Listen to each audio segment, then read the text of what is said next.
இந்த வீக்கெண்ட் டப்ளினில் ஜெகநாதரோட ரத யாத்திரை நடக்க இருக்கு. அதுதான் நம்ம பார்க்க போகிறோம். இது பார்னல் ஸ்கொயரில் நடக்கிறனால நம்ம லூவஸ் எடுத்து தான் போகிறோம். இந்த ரத யாத்திரை எல்லா வருஷமும் டப்ளினில் நடக்கும். ஆனால் எனக்கு இந்த வருஷம்தான் தெரிய வந்துச்சு. அதனால் நம்ம அதை போய் வீடியோ கவர் பண்ண போகிறோம். இதுதான் பார்னல் ஸ்கொயரில் இருக்கிற கார்டன் ஆஃப் ரிமெம்பரன்ஸ். இதுகிட்ட தான் நம்மளோட ரத யாத்திரை ஸ்டார்ட் ஆக போகுது. ஸோ ஸ்டார்ட் ஆகிறதுக்கு முன்னாடி ஒரு ஒடிஷி டான்ஸோட பெர்ஃபார்மன்ஸோட ஸ்டார்ட் பண்ணாங்க.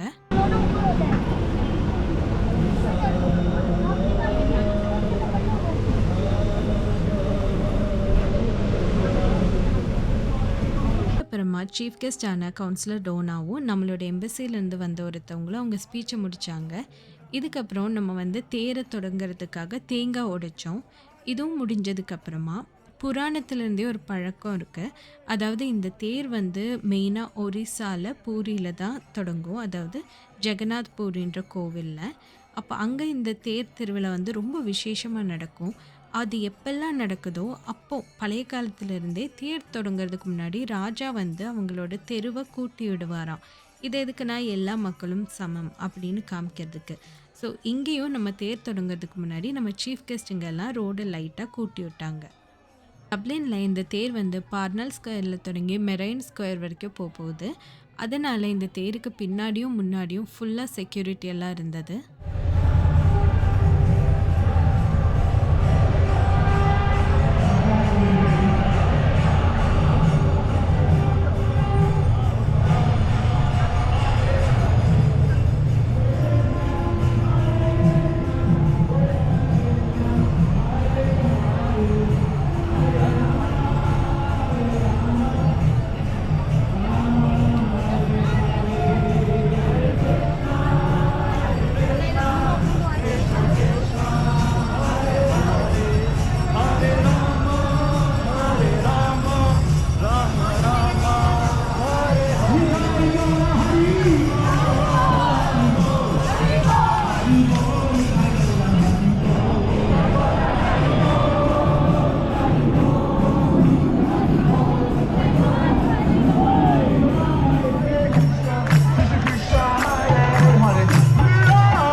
ரதம் மெரைன் ஸ்கொயருக்கு போனதுக்கப்புறமா அங்கே நிறைய கல்ச்சுரல் ப்ரோக்ராமும் அதே மாதிரி பிரசாதம் எல்லாம் கொடுத்துருக்காங்க. பட் எனக்கு அன்னைக்கு வேறு பிளான் இருந்தனால மெரையன் ஸ்கொயரில் போய் இதெல்லாம் கவர் பண்ண முடியல. பட் நெக்ஸ்ட் இயர் ரத யாத்திரைக்கு நம்ம கண்டிப்பாக இது ஃபுல்லாகவே கவர் பண்ண போகிறோம். ஸோ உங்களுக்கு இந்த வீடியோ பிடிச்சிருக்குன்னு நினைக்கிறேன். பாய்.